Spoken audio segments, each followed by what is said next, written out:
আল মাদখাল ইলা সুনানুল কুবরা লিল বাইহাকির 287 নম্বর হাদিস এবং ইরশাদুল কুলুবের 1 নম্বর খণ্ডের 166 নং হাদিসে এসেছে, قال النبي صلى الله عليه وسلم كن عالما أو متعلما أو مستمعا أو محبا له ولا تكن الخامسة فتهلك।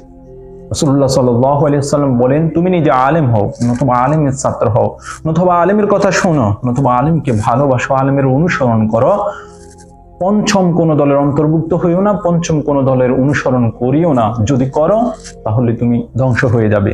সাম্প্রতিক সময়ে আমরা দেখতে পাই, অনুধাবন করতেছি যে আমাদের কিছু ভাই তারা এমন একজন ব্যক্তির অনুসরণ করতেছে যিনি নিজেকে নিজে বিশ্ব আমির হিসেবে ঘোষণা করেছে, এবং এই ঘোষণা করেছে সাথে সাথে যে কেউ যদি তাকে আমির, বিশ্ব আমির না মানে তাহলে ওই ব্যক্তি জাহান্নামে যাবে।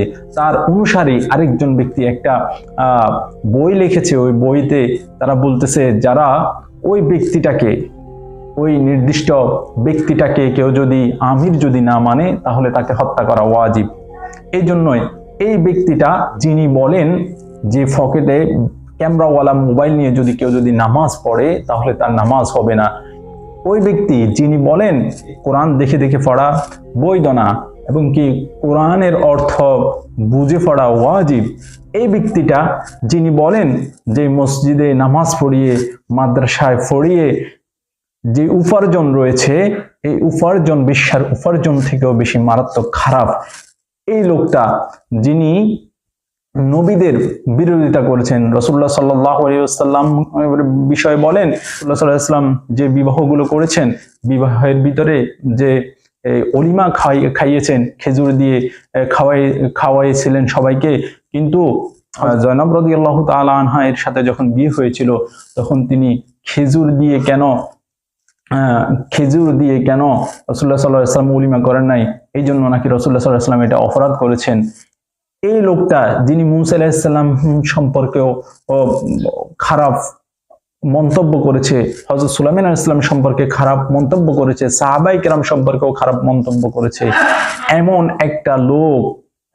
একটা লোক যে লোকটার বিরোধিতা, যে লোকটার এই ইসলামের অপব্যাখ্যাগুলো করার কারণে পুরো বিশ্বের ওলামায়ে কেরাম সবাই এই লোকটার বিরুদ্ধে আচরণ করতেছে, যে এই লোকটা ইসলামের অপব্যাখ্যা করতেছে।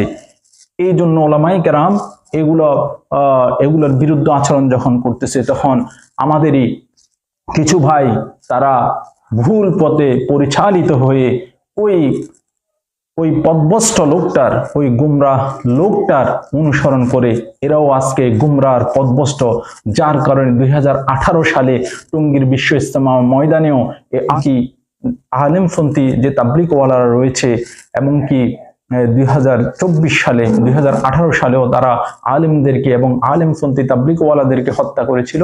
2024 সালে এসেও আলেম এবং আলেমপন্থী যারা তাবলিগওয়ালা রয়েছে তাদেরকে হত্যা করতেছে। এই হত্যাকে তারা অবৈধ মনে করে করতেছে, বিষয়টা এমন না, এই হত্যাকে তারা বৈধ মনে করে করতেছে। দেখেন কত মারাত্মক এদের ধ্যান ধারণা, চিন্তাধারা। আল্লাহ তাআলা আমাদেরকে এই এমন ব্যক্তির, এমন মন গড়া যে ব্যক্তি বলে থাকেন, ওলামারা কি তাফসির করে, যে আমি যে তাফসির করতেছি এটাই হচ্ছে আসল তাফসির, এমন বক্তব্য যে লোকটা দিয়ে থাকে, যে ব্যক্তি শরীয়তের বিভিন্ন বিষয়ের অপব্যাখ্যা করে, এই লোকটার অনুসরণ সাধারণ আমাদের জেনারেল কিছু ভাই এই লোকটার অনুসরণ করতেছে। আর এদের অনুসরণ করে 1 বছর 2 বছর 1 চিল্লা 3 চিল্লা এভাবে দীর্ঘদিন তাবলিগ জামাতের ভিতর সময় কাটাইছে, কিন্তু এই খারাপ লোকটার, এই কোরআন সুন্নাহর অপব্যাখ্যাকারী ব্যক্তিটার অনুসরণ করার কারণে তারা একজন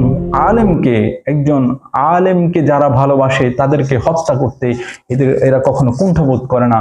এর মূল হচ্ছে, একটু চিন্তা করে দেখবেন যে তারা একসাথে খেত, একসাথে চলতো ফিরতো, সবকিছু করতো, কিন্তু আজকে নিজের ভাইয়ের তারা রক্ত পিপাসু হয়েছে। কারণ কি?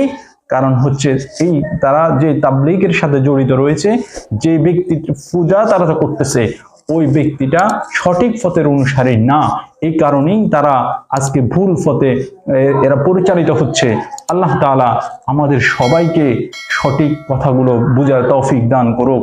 আল্লাহ তাআলা আমাদেরকে আলেমদের সাথে থেকে আলেমদের সাথে চলার তৌফিক দান করুক।